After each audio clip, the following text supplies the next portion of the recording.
The winter of 1841 came early in the Bighorn Mountains, smothering the high valleys under 3 feet of snow by the first week of November. Elk tracks vanished in white silence, creeks froze solid overnight, and wind moved like a living thing between the pines, hunting the weak and unprepared. By mid-month, half a dozen trappers had already abandoned their camps and headed for the trading posts, muttering that the cold had turned on them quicker than any winter in memory. But one man didn't leave. One man stayed behind in a hand-built cabin so deep in the timber that even veteran scouts hesitated to look for it. His name was Jeremiah Cutter, and long before anyone knew his story, they knew the sound that came with it, the sharp, clean crack of splitting wood that echoed down snow-choked ravines like a rifle shot. That sound carried power, precision, and something more unsettling, a kind of unnatural ease, because no one who heard it believed a man could split frozen mountain pine like that. Not with a handmade axe handle, not without something more. They called him a fool when he carved that handle from twisted ash, laughed behind his back when he spent days shaping it by hand, instead of buying a proper one from a blacksmith down in Laramie, mocked him when he tested the weight and balance by slicing at air like a swordsman, instead of getting back to work like the rest of them. But nobody was laughing that December, when the cold hardened the logs until most steel heads bounced uselessly off the wood, and men wasted entire mornings chopping just enough to keep a fire burning through the night. No one laughed when Jeremiah stepped outside, swung once, and split 3-foot rounds clean down the middle like they were rotten stumps. They watched, they listened, and then they started to wonder what exactly he'd done, and what it had cost him to make something like that. But the truth, as always, went deeper than the steel and the swing, because that handle wasn't born from cleverness or pride. It came from desperation, from hunger, from a year so full of loss that a lesser man would have burned his own tools just for warmth and never built another thing again. The handle and the man who held it were shaped by the same trials. And if you want to understand why that axe changed how men built tools in the high country, you have to go back to the year before, to a spring that began with promise and ended in blood. In March of 1840, Jeremiah had ridden into the Powder River Basin with a mule, a pack of traps, and a partner named Thomas Leclerc, a wiry, fast-talking French-Canadian who swore he could smell beaver from 2 valleys away. The two had worked together the previous season and made a fair profit selling pelts at Fort Laramie. That year they aimed higher. They pushed deeper into the mountains, looking for untouched streams and cleaner lines. They found them too, hidden tributaries thick with sign, untouched by the usual trapping. Brigades. For a few weeks, they lived like kings. Every morning brought fresh pelts, every evening a warm fire and plans for the next supply run. They built a shelter with double-thick log walls, stocked it with salt pork, flour, and 2 spare rifles. The plan was simple: trap hard until the fall, then haul everything down to the fort before the first real snows. But the mountains don't care about plans. It started with the bear, a sow with cubs, starving early and desperate. She came into their camp just after dusk one night in May, silent as a shadow. Thomas never saw her. She hit him from behind as he knelt to stoke the fire, drove a claw through his back and flung him 6 feet into the brush. Jeremiah got a shot off, hit her in the leg, and drove her limping into the trees. But by the time he reached Thomas, the man was dying. His chest was open, his eyes wide with confusion. He bled out in the snow, whispering something about his mother. Jeremiah buried him the next morning under a pine overlooking the creek. Then he sat on the cabin steps for a long time, staring at nothing, one hand wrapped around the haft of his axe. It was a fine tool, factory forged, with a hickory handle and a polished edge. But when he swung it that day, trying to split a few rounds for the fire, the wood wouldn't break. The blade bounced, jarring his wrists. Something had shifted. The tool didn't work the way it used to. The handle didn't feel right in his grip anymore. It was a small thing, but it stayed with him. Summer came, and with it, silence. Jeremiah trapped alone. He ran both lines, set twice as many traps, carried twice the load back to the cabin each night. He barely spoke aloud. He cleaned his rifle every evening, but never reloaded it without checking it 3 times over. Every muscle in his body stayed tense. The memory of the bear, the way it moved, the way it smelled, clung to the corners of the cabin like smoke. When he slept, he dreamed of Thomas's final breath and the soft thump of the body hitting the dirt. In the mornings, he'd look at the axe again, try to use it, try to feel right with it, but the edge never bit deep enough, and the handle never settled into his hand. It was just a tool, but it felt wrong, and wrongness in the wilderness was a quiet kind of death. By August, something had changed in him. He stopped using the axe entirely, started splitting wood with wedges and a mallet instead. It was slower, more effort, but safer, more controlled. He couldn't explain it, not even to himself, only that the idea of swinging steel at chest height, letting it bounce off frozen wood and fly who knew where, it felt reckless, suicidal, like he was daring the world to finish what it started with Thomas. The real turning point came in early September, when Jeremiah set his last line of traps for the season. He was working a narrow stream in a high valley, 2 days north of the main camp, moving carefully through underbrush thick with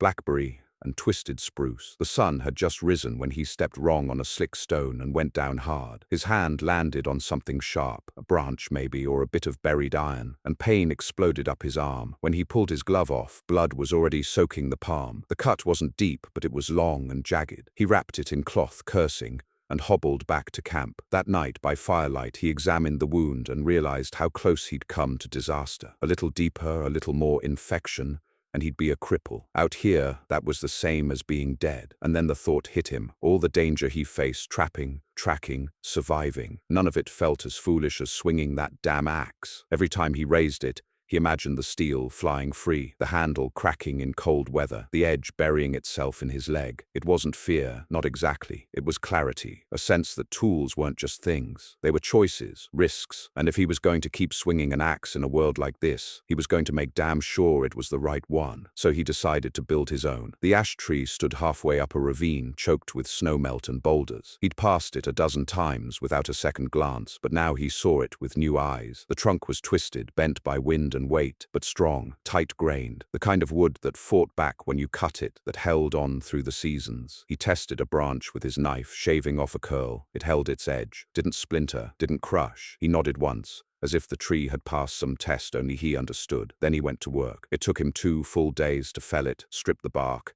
and haul the right sections back to his camp. He used only the straightest parts, left the rest for firewood. Then with a draw knife he'd traded for the previous year, he started shaping. The handle he carved didn't look like the ones sold at the forts. It had a longer curve, more belly toward the bit. The grip flared subtly near the base, not for show, but to keep his hand from slipping when sweat or blood ran down his palm. He worked the wood slowly, shaving thin layers, testing the flex, listening to the sound it made when he tapped it against stone. At night, he set it by the fire to dry, watching the fibers tighten in the heat. He didn't rush. This was more than craft. It was medicine. And when it was done, when the grain lined up like flowing water and the weight felt like an extension of his own arm, he fitted the head, not the old one. That had been thrown into the fire weeks earlier. He'd made a new head from steel traded with a smith the previous spring. He filed it himself, polished it until it gleamed, honed the edge with whetstone and oil until it could shave bark like silk. He didn't test it right away. Let it sit for 2 days in the cold, handle exposed to the elements, watched how it held its shape. Then one morning in late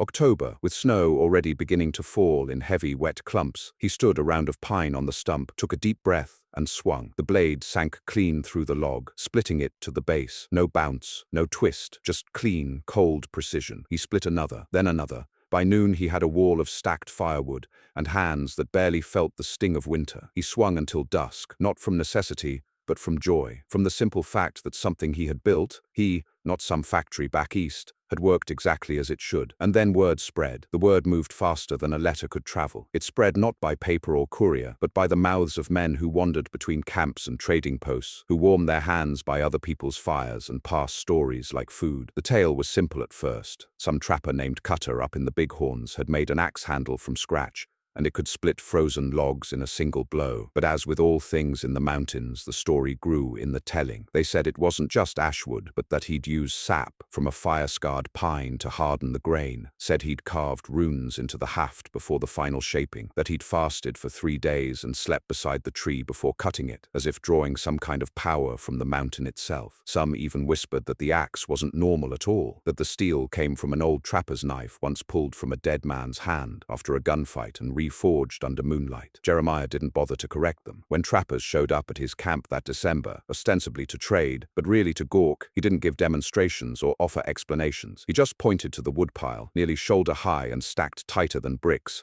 and let them draw their own conclusions. When one man asked to hold the axe, Jeremiah handed it over without a word, and watched as the fellow swung at a round of cottonwood and sent chips flying in all directions. The man blinked, stunned, said it felt like the wood wanted to split, that the handle didn't fight him, didn't jar his wrists, that it was the first axe he'd used all season that didn't feel like it was trying to kill him back. Jeremiah just nodded, took it back, and went inside. He didn't care for praise. What he cared about was how the tool performed, how it kept him alive. The rest, the stories, the awe, that wasn't for him, but the truth behind the handle was stranger and more painful than the stories suggested. Because the axe wasn't just about comfort or efficiency, it was about control in a world that offered precious little, about shaping something reliable when everything else could be taken without warning. That truth came to the surface in January, when the cold turned vicious. That winter, temperatures plunged to depths even the old-timers struggled to recall. At night it reached 30 below, and the snow never melted in.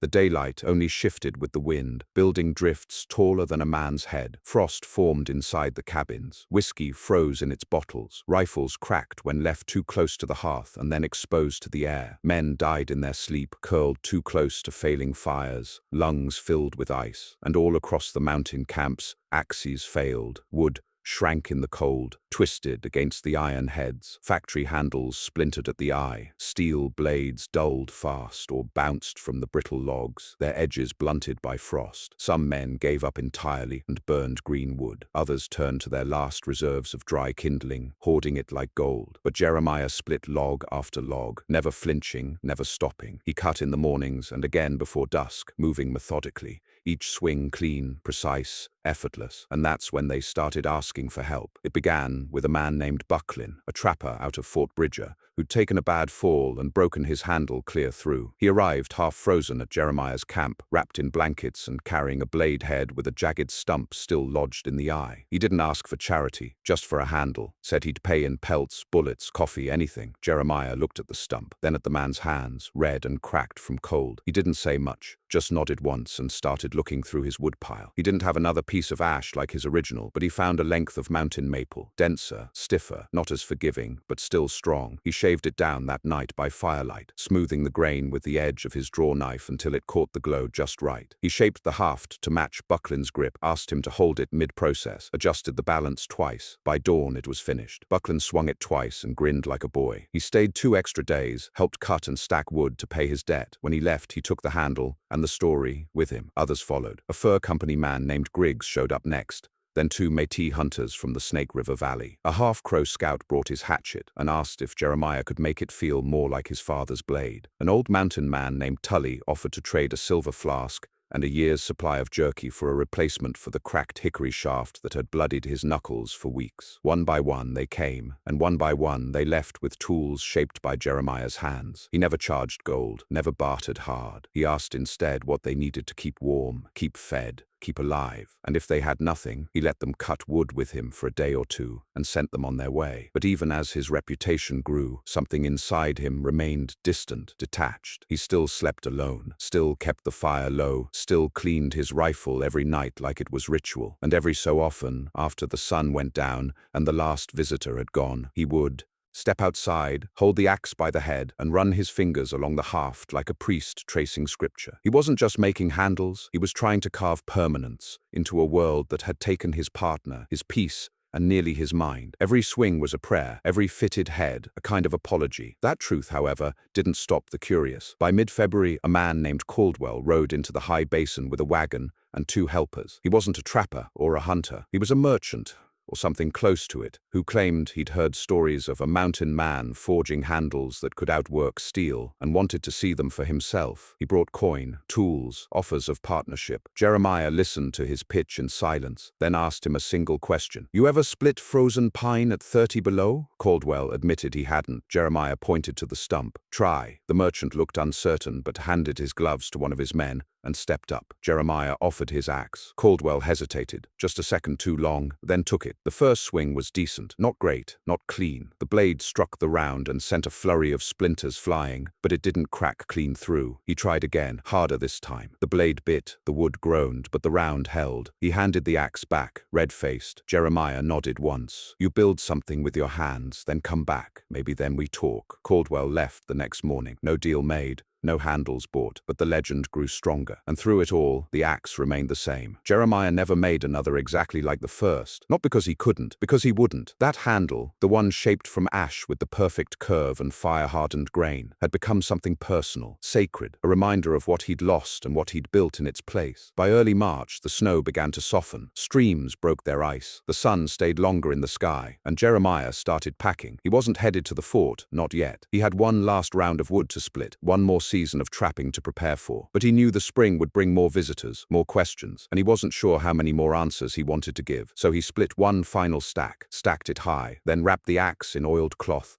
tied it with rawhide and placed it beneath the hearthstones. He left a note too, just a few lines carved into birch bark. If you're here, you're cold. The axe works, but it won't make you warm on its own. Learn to shape the handle. That's what saves you. Then he saddled his mule and rode north into country too high and wild for most men. But even as he vanished from the valleys below, the impact of what he'd made remained. Men who'd never met him spoke of the handle that cut like thought, of the mountain man who carved a solution where others saw only pain, of a tool that split frozen logs like a butter because it was born not from luxury or invention but from necessity, grief, and survival. When spring finally shook the bighorns loose from their icy grip, the valleys below began to wake, and the stories of the axe traveled with the runoff, down the creeks, into the rivers, and through every campfire circle where mountain men gathered. It was in the way they talked about Jeremiah now that you could tell the story was shifting. He was no longer just the quiet trapper who carved a handle that cut like legend. He had become something else, proof that a man alone could defy the elements, could outwork failure, and forge something that lasted in a world where most things didn't. Not just a tool, but a legacy, shaped by grit and pain and silence. And when men pass stories like that, they don't care what's true. They only care what feels earned. That summer, a young trapper named Elias Crowley came looking for the axe. He'd heard about it secondhand from a one-eyed fur runner near Fort Caspar, who said the handle cut cleaner than anything he'd ever seen. Crowley was 19, fresh from the Alleghenies, with soft hands and eager eyes, still believing in glory. He rode into the high basin, expecting to find a wise old craftsman, eager to teach, or maybe a recluse who'd been waiting for someone to carry on the trade. What he found instead was an empty cabin and a note half faded beneath the hearth. He read it 3 times. If you're here, you're cold. The axe works, but it won't make you warm on its own. Learn to shape the handle. That's what saves you. Elias waited 3 days, hoping Jeremiah would return. He didn't. On the 4th day, with clouds gathering over the ridges and coyotes yipping in the timber,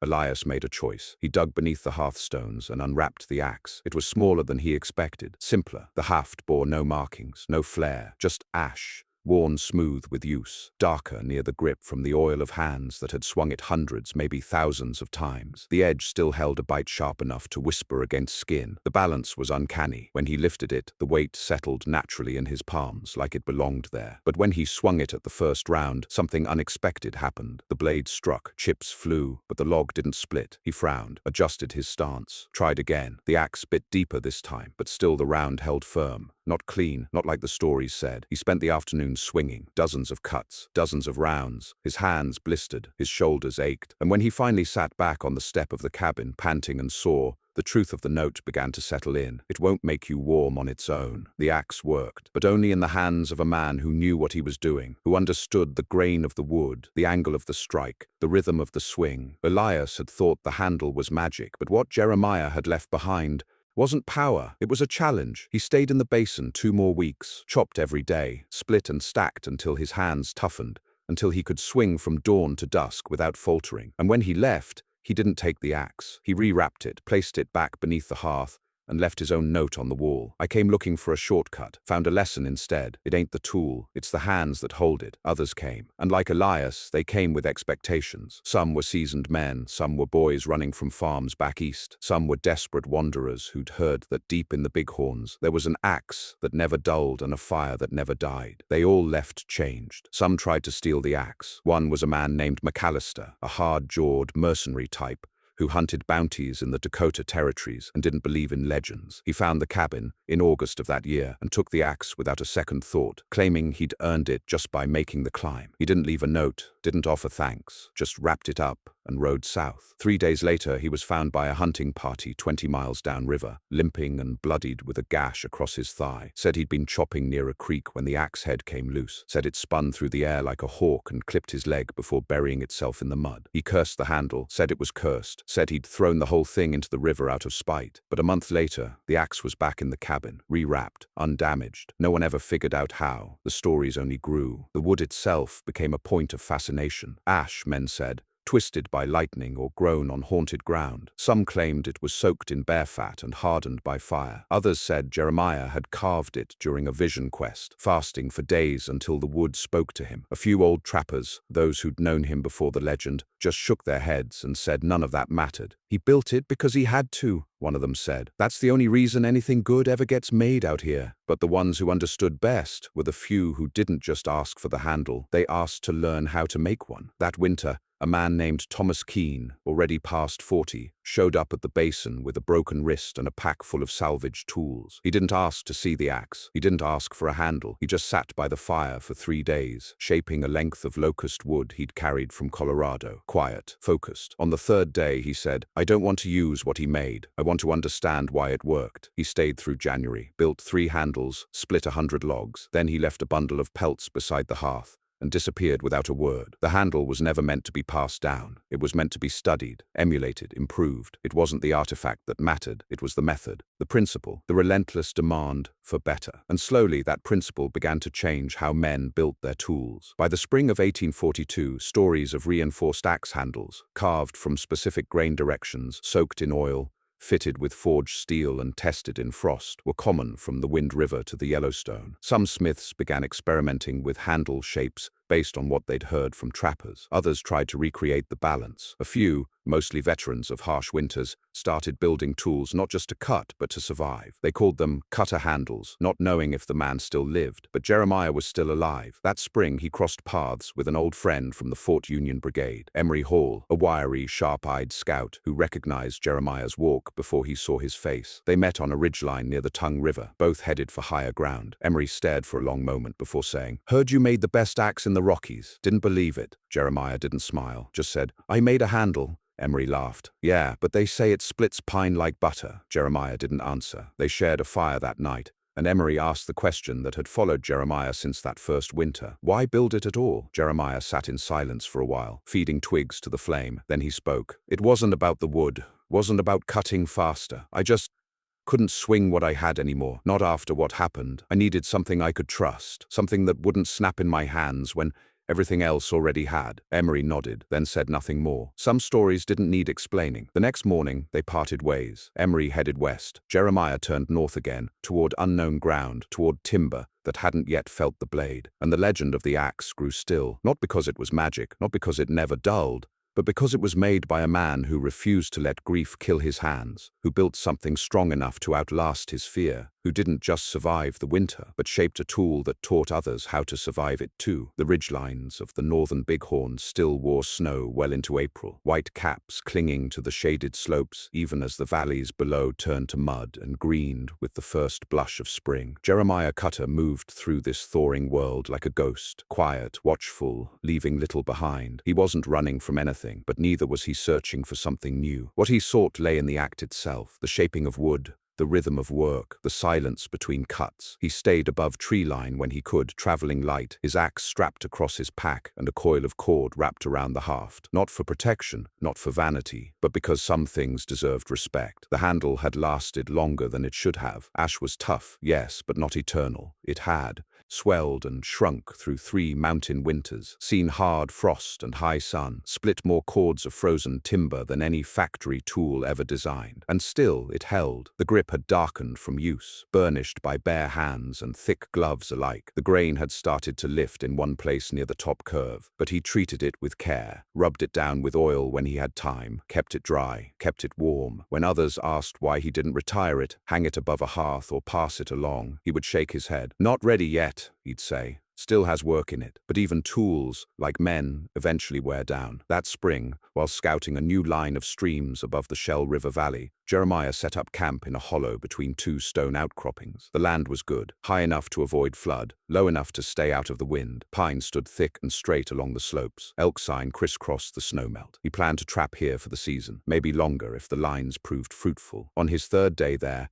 he went to work building a small lean-to and preparing a new wood stack. He selected a standing deadfall, dry, weather-cured, ready for splitting, and dragged it to the stump. The air still bit in the shade, and his breath hung in clouds as he lined up his first cut. He swung. The blade struck clean, but not perfect. There was a subtle, wrong echo in the sound, not the familiar crack of splintering pine, but something flatter, duller. He frowned, checked the round, then the axe. The handle had split, a hairline fracture, running lengthwise from the eye down through the midshaft. It was barely visible, a single thread of shadow in the pale wood, but he felt it in his wrist. The balance had shifted. The soul of the thing, if such tools had souls, had begun to leave it. Jeremiah sat down hard on the chopping block and stared at the haft for a long while. He didn't speak, didn't curse, just ran his thumb along the fracture, following the curve like a fault line. He'd known this would come. 3 winters, hundreds of rounds, God knew how many drops and swings. It wasn't failure, it was the natural course of use. But it struck him deep anyway. Not because the tool was broken, but because it meant another ending, another chapter closing, another piece of him folding into memory. That night, he built a fire larger than usual and sat beside it with the axe across his knees. He could have repaired it, maybe, wrapped it in rawhide,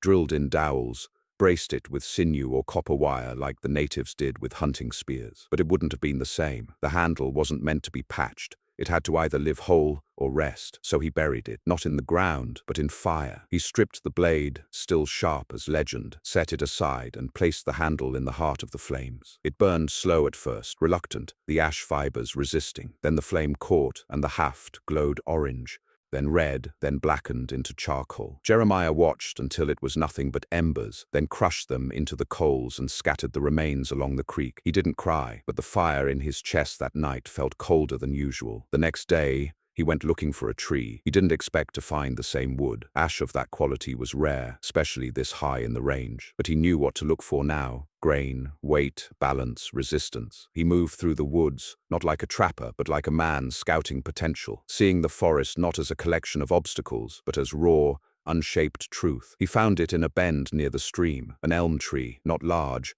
but twisted from years of wind, its grain gnarled in a way that promised toughness, not flexibility, not ease, but endurance. This one, he thought, will fight me, but if I win, it will last. He cut it down that afternoon, let it season in the sun for 2 weeks while he worked traps and collected furs. And when the bark began to lift and the color darkened, he set to shaping. The second handle was harder. Elm didn't yield like ash. It tore when shaved too thin, splintered if rushed. The fibers twisted and pulled under the draw knife, and more than once he cursed and had to restart a section. But the work grounded him, brought focus, purpose. He lost track of time shaping that haft. Let the wind pass around him. Let the mountains whisper their slow, cold truths. When the handle finally took form, it was thicker than the first, slightly shorter, with a broader flare at the end. He'd adjusted for the stiffness of the grain, and the result was less elegant but more brutal. An axe built not for finesse, but for battle. The first test swing nearly took the head off the round. It hit harder than the last one, less subtle,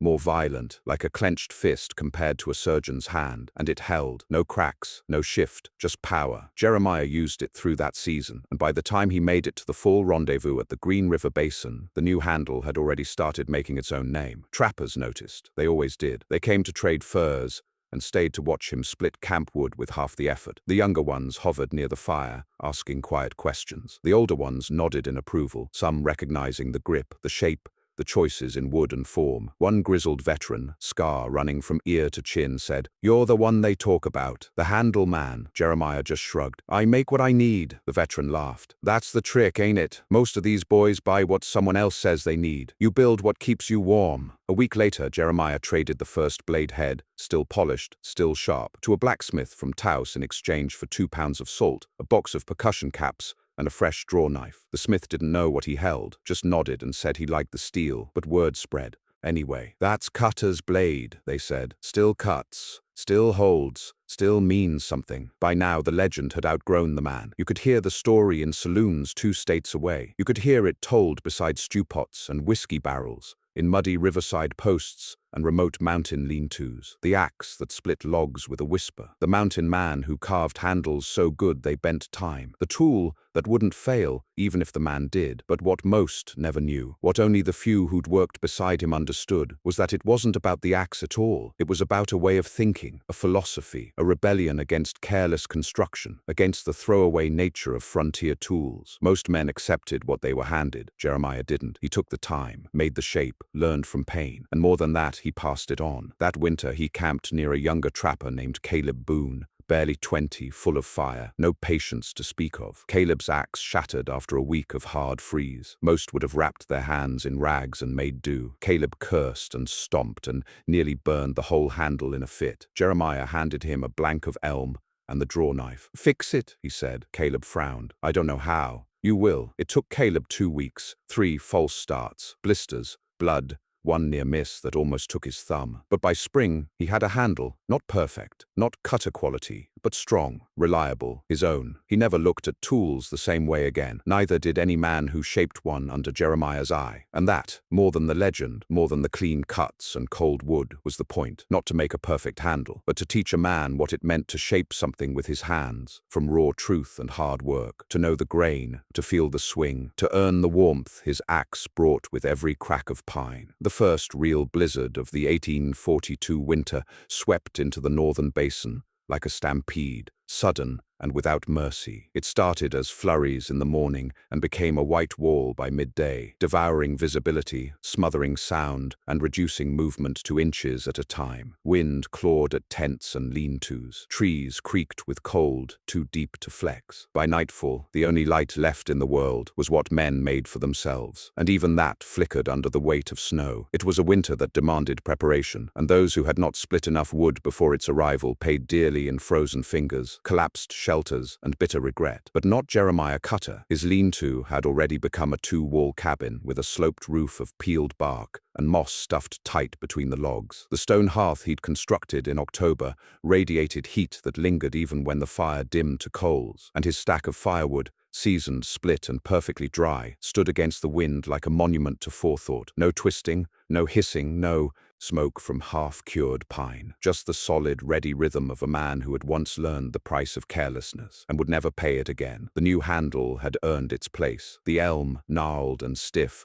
had surprised him. What started as a stubborn piece of timber, resistant to shaping, unpredictable in grain, had grown into something honest, not smooth, not beautiful, but brutally effective. It didn't hum when it swung like the ash had. It growled, and in that growl, there was power. He split enough for 3 men that winter, shared half of it with 2 trappers who had underestimated the season and nearly froze on the ridge above Elk Hollow. Didn't ask for trade, just pointed to the woodpile and said, "Take what you need." The younger one, eyes wide, asked him if it was true, if the handle he used now was the second one. "Third," Jeremiah answered. "The first one was made out of fear, the second out of stubbornness. This one's made out of understanding." That quiet line, spoken without flourish, became scripture in some circles, passed down from camp to camp. You'd hear it in places where men split wood with care, as a kind of mantra, out of fear, out of stubbornness, out of understanding. By the following spring, men were carving handles before they ever bought the heads. They traded stories about grain flow, oil treatments, the right way to wedge an eye so it wouldn't loosen in frost. At rendezvous points and winter camps, the draw knife had become as common as the hatchet. Younger trappers began to ask questions, real questions, not just about which trees to fell, but how to feel when the weight shifted in the hand, how to see in the blank wood the arc of a perfect swing. Jeremiah didn't call himself a teacher. He never stood up and lectured, but men watched him all the same. They saw the way he studied a piece of timber before his first cut, the way he walked the line of a grain with one finger before letting steel bite, the way he held a handle to the sky and turned it slowly, letting the light show him whether the spirit of the wood still lived in the shape he'd carved. By now there were a dozen men, maybe more, who'd learned directly under him. Some came for a week, some stayed through a season. None left without something carved by their own hand. And while most used those handles in the field, a few treated them like relics, wrapped in oilcloth, tucked in saddlebags like letters from a man who had turned his grief into legacy. But not everyone came with honest hands. In the spring of 1843, word spread that that a trader out of Fort Laramie was selling cutter handles to Eastern buyers. Ash wood, he claimed, shaped to the exact specifications. Based on the mountain legend himself, he said. Swings like thought, cuts like heat. Jeremiah heard about it from a scout passing through. The man described the handles, shiny, lacquered, perfect in form,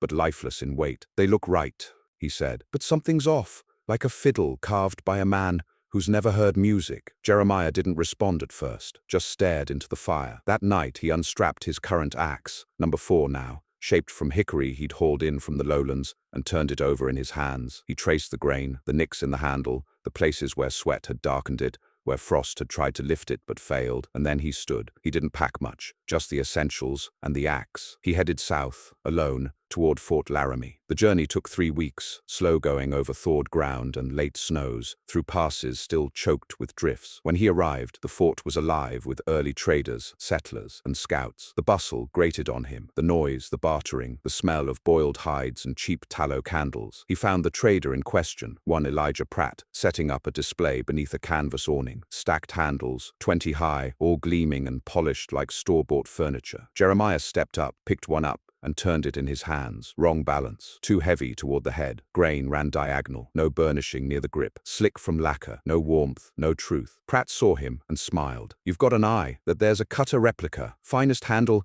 You'll swing this side of St. Louis. Jeremiah looked him dead in the eyes. You've never met me. Stop using my name. The smile faltered. Beg pardon? Jeremiah repeated, softer this time. Don't sell lies under my name. Other traders nearby paused, drawn by the tension. A few recognized Jeremiah. A hush spread. Pratt straightened. Look, friend, it's just a name. These sell, that's all. Jeremiah set the handle down. You want to make a tool? Learn how to shape one. Otherwise you're just cutting men's faith with dull lies. He didn't raise his voice, didn't draw his axe, but the words landed like steel. He turned and left the fort that same hour. The next day, Pratt's stand was gone. No one saw him again in those parts. But the event rippled. It reminded people that the legend wasn't just a story to sell gear. It was real. A man had carved that truth with his own hands, paid for it in blood and frost and years alone in timber. You didn't fake that. You didn't slap a name on gloss and call it earned. After that, more trappers came north, not for handles, but to learn, to build. That summer, a small gathering formed in the basin where Jeremiah had buried the first handle. They came without fanfare, no trade goods, no noise, just men with tools and wood and questions. They called it a gathering, not a school. No one paid, no one preached. They worked, side by side,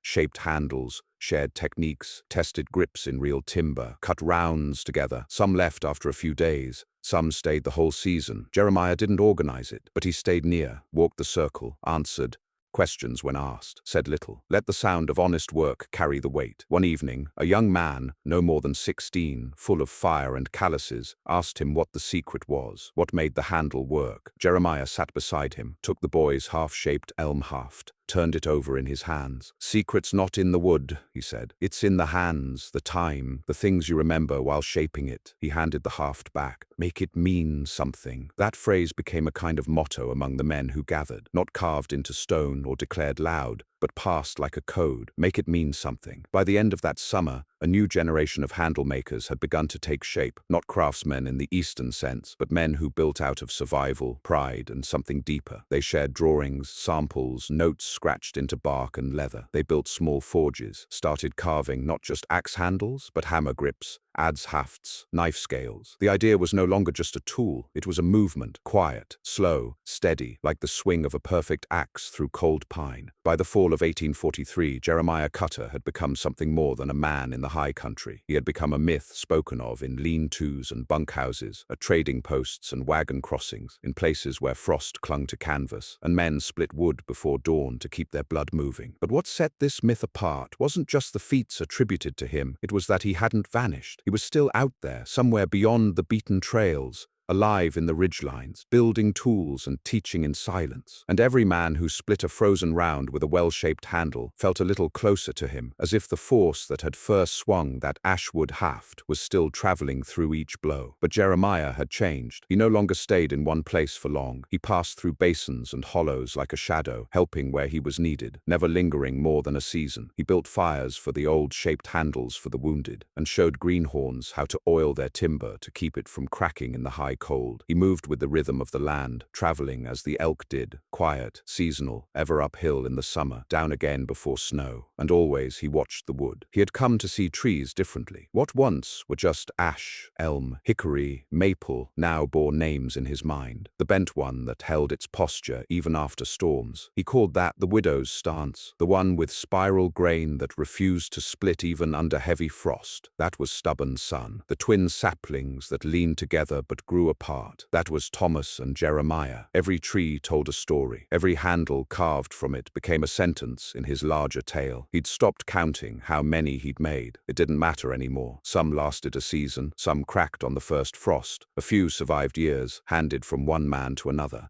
until the original shape wore smooth and only the feel remained. Jeremiah never considered them failures. Each one was a lesson. The failures taught more than the ones that lasted. That winter, word came north of something new, not from trappers but from settlers. A family of Swedes had built a homestead at the base of the Crazy Woman Mountains. 3 cabins, livestock, 3 generations under one roof. One of the boys, 17, had split his axe handle trying to fell a frozen pine. The blade had flown, caught his father in the leg, compound fracture. Infection set in. The old man didn't last the month. Jeremiah heard the story from a passing mail runner. He said nothing at the time, but that night he packed his gear, oiled his current axe, and set out south. The cabin was built well enough for settlers. Logs tight, roof pitched right, but the woodpile was a mess. Splinters and green logs stacked like fire hazards. Jeremiah knocked once, then stepped inside without waiting for an answer. The boy sat by the hearth, sharpening a knife on a stone too soft for the task. His mother stood at the stove, stirring something that smelled like boiled oats and desperation. No one looked up. Jeremiah knelt, pulled the blade from his axe,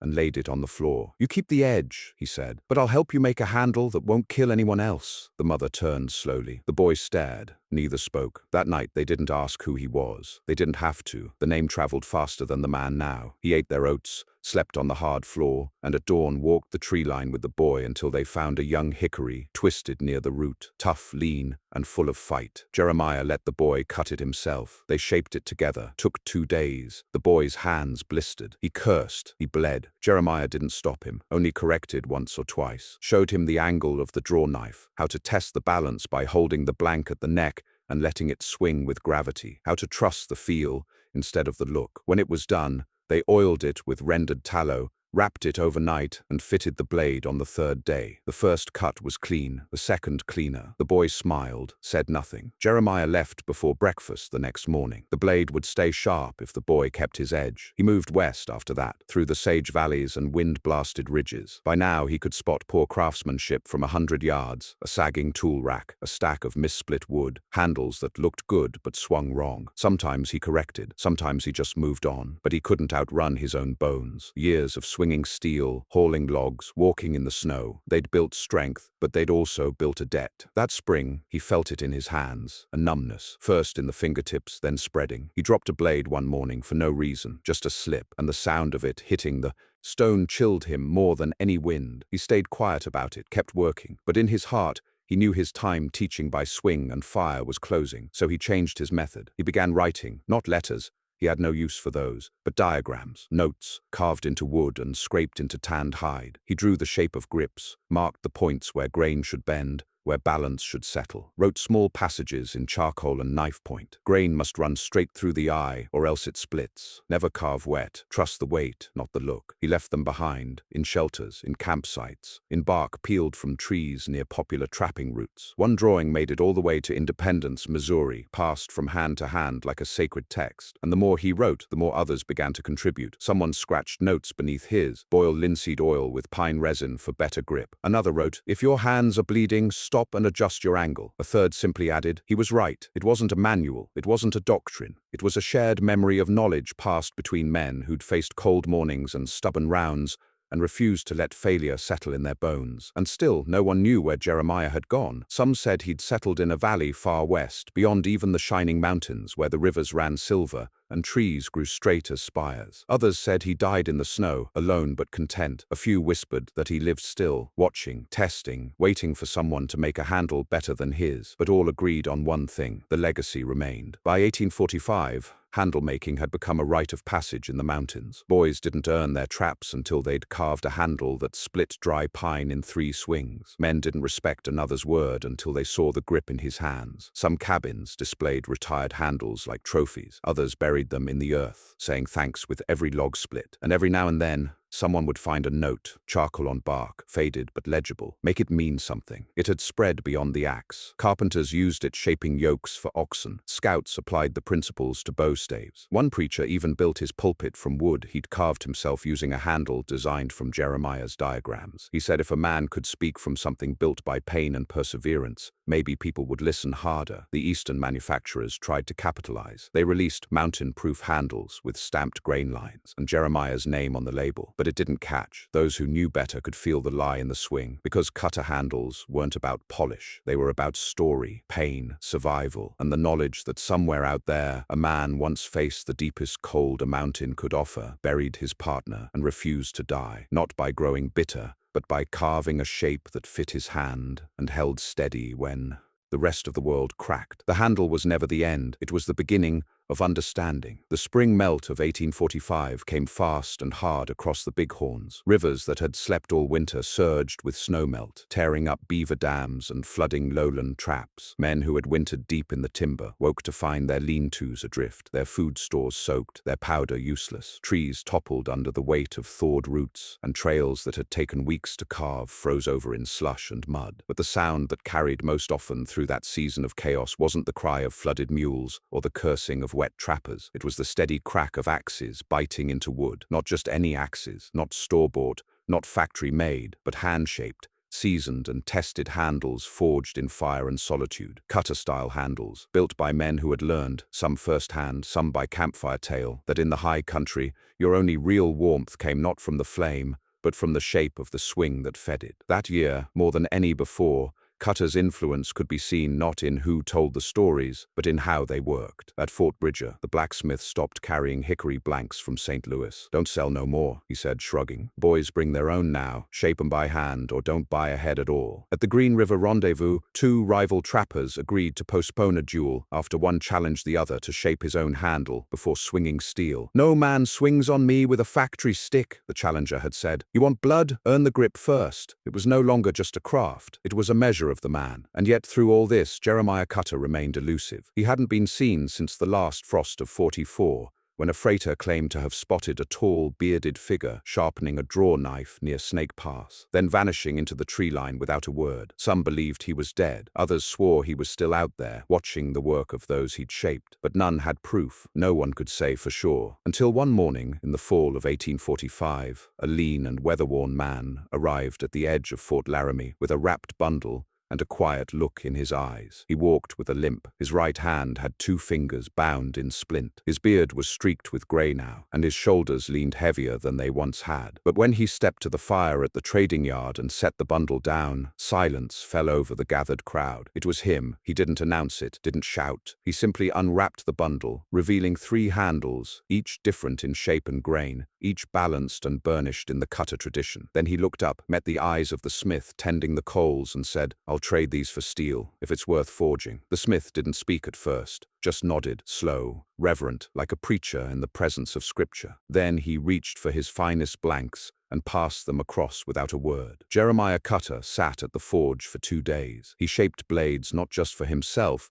but for the next men who'd need them. 2 axes, a froe, a hatchet head, and a draw knife. Every edge filed by hand, every angle tested in the grain of seasoned logs the smith kept for stock. He spoke little, but those who dared ask found him generous with advice. "Never carve a handle mad," he told one boy. "You shape it with that fire in your hands. It'll split the first time it bites cold wood." To another he said, "Feel the flex before you cut. Wood lies when it's green. Tell it the truth with your knife." He left the fort as quietly as he'd come, refusing coin, leaving behind one of the handles for the smith's apprentice. "When you need it," he said, "it'll tell you how to hold it." That handle never saw sail. It hung above the forge for 2 decades, untouched, gathering smoke and story. But Cutter didn't disappear again. For the next few years, sightings became more common, always brief, always unexpected. A trapper near the Wind River said he met a man who helped him fashion a handle from mountain juniper when his ash split mid-season. The man refused trade, only asked that the trapper carve his initials into the grip so he'd remember who held it. A Shoshone scout told of a white man who built a chopping block deep in a cedar grove and left 3 blanks for anyone passing through. No names, no explanation, just the words, "Make it count," burned into the bark behind the stump. Others told of a lean figure teaching boys in mining camps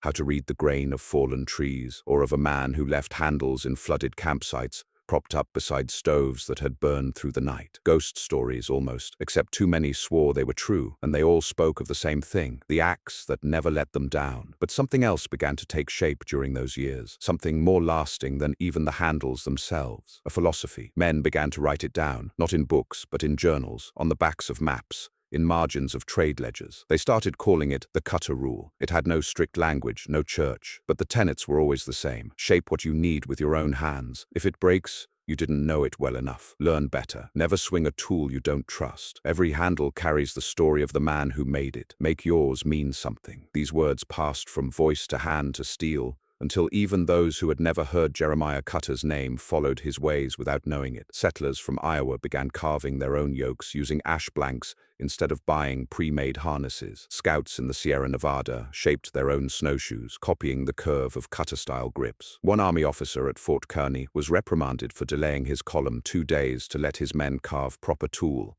handles before entering Cheyenne territory. He said simply, "A man's only as fast as the axe in his hand." And still, no word of death came, no grave, no final story. Some believed Cutter had chosen to vanish, that after shaping a generation of tools and men, he had laid down his blade and returned to the timber to rest. Others claimed he'd gone east in disguise, walking the streets of eastern towns just to see how the world worked beyond the frost line. But the truth, like the man himself, remained elusive. One story, though, persisted above the others. A trapper named Winslow told it first, gray-bearded, frostbitten, and half-drunk in a Cheyenne saloon. He said he'd been wintering alone in a ravine near the headwaters of the Yellowstone when a whiteout trapped him without wood or water. His axe was gone, lost weeks earlier in a river crossing. He'd resigned himself to death when a figure appeared at dusk, just a shape in the snow. The man left no name, said no words, but he carried a handle, elm, burned with a crescent mark near the base, tight grain, slight curve. It fit Winslow's old blade perfectly. The next morning, the figure was gone. But Winslow lived to tell the tale. And the axe? He kept it under his bed until the day he died, left it to a boy who asked him once what made it special. Winslow said, "It was made by a man who understood what cold does to your soul, and who learned how to split it open." That handle still exists. It hangs in a museum now, mislabeled as a frontier-era splitting tool. Most pass by without a second glance. But the old-timers, the ones who know, sometimes pause. Sometimes they place a hand on the haft, and they swear it's still warm, because the point was never the handle. It was the making of it, the ritual, the effort, the refusal to settle for something that might fail you when you need it most. In that way, Jeremiah Cutter never died. He became part of every hand that shapes what it needs, every swing made with certainty, every fire built from split rounds that keep a family warm through the worst nights the wilderness can conjure. He didn't invent the axe. He just reminded men that tools were more than wood and steel. They were extensions of conviction, of grief, of survival. And when shaped right, they didn't just split logs, they changed lives. By the time the war drums began to echo out of Kansas and the frontier grew thick with surveyors and soldiers, the last men who remembered Jeremiah Cutter by face were growing old. Their hands trembled now when they sharpened draw knives. Their memories had faded in places, blurred by time and whiskey and frostbite, but not the memories of the handles, never that, because the handle wasn't just a tool anymore. It was the symbol of something older than the towns sprouting up along riverbanks. It was older than the flags planted at boundary lines, older than the railroads carving across the continent. It was older even than Cutter himself, though it bore his mark like scripture. The Cutter handle had become shorthand for a set of principles that the land demanded of every man who stayed long enough to truly listen to it. Precision, patience, resilience, and the stubborn will to shape something with your own 2 hands that wouldn't betray you in the storm. And for the men who still carried those handles, some scarred, some cracked but mended, some made new from better timber but in the same style, the name Cutter wasn't spoken as legend anymore. It was spoken like a creed. You weren't just using a Cutter handle. You were walking in Cutter's wake. In 1849, an expedition out of St. Louis passed through the high basin above the Bighorns, charting for mineral rights and potential railroad routes. Among them was a young surveyor named Harlan Morris, no older than 25, green as the grass on the Missouri floodplain. He was book-smart, knew elevation lines and geodetic measurements, but had never split wood a day in his life. That changed fast. The first snow came 2 weeks early, and by the third day they were socked in. Tents collapsed under ice. Wagons stuck in drifts, powder wet, tempers fraying. The older guides worked their axes in silence, splitting what wood they could before the steel started bouncing off the rounds. Harlan tried to help, but his axe was a store-bought Eastern tool, straight as a preacher's spine, and twice as stiff. It jarred in his hands, vibrated through his elbows, and refused to bite more than a sliver at a time. By the end of the first night, he could barely close his fingers. That's when one of the scouts, a thick-shouldered Crow man named Wanaster, tossed him a handle from the shadows of the fire. It was wrapped in waxed cloth, no explanation given. "Fit your head to it," Wanaster said. "See what happens." Harlan did. The moment he swung it, he felt the difference. The arc, the grip, the way the haft moved with his arms instead of against them. It didn't just make the axe work better, it made him work better. When he asked where the handle had come from, Wanaster just nodded toward the tree line. "Same place you're headed," he said. The cold. The next morning, Harlan carved his initials into the grip and asked what the mark at the butt end meant. A crescent, burnt in with coals. Wanaster looked at him, expression unreadable. "That's not a mark, that's a scar. Old wood remembers where it bent but didn't break." That handle got Harlan through the rest of the expedition, through worse storms, through the bitter ache of cracked hands and snow blindness. And one night when the wind took their canvas mid-blizzard, and only a wall of split logs kept the cold from chewing straight into their bones, he took that handle back east with him, showed it to engineers, designers, toolmakers. Most nodded politely and said it was a good shape, but not scalable. "Too individual," one said. "Not